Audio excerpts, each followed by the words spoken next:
Yo guys, what's up? How's it going? So today we're looking at Boeing. Boeing's had a bit of a pop today.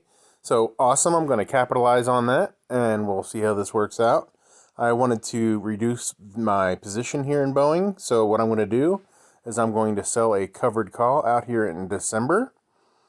And we'll see if Boeing continues to go higher. You can see I have 500 shares in this account. I have one covered call at 640 already. It expires next week. I'm going to sell another one out in December. I might do this again later on after that one expires, so be sure to subscribe and stay tuned for more. You can see the break even here is 246.45. I don't think Boeing's going to pop higher than that. For sure, it might go over 640, but we'll see. Alright, perfect. Let's go look at the position. Alright, here you can see I have 500 shares of Boeing. I have two calls at 240, one in November, the other December.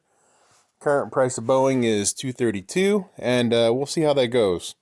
Alright guys, that's all I have for today. Be sure to subscribe, and thanks for watching.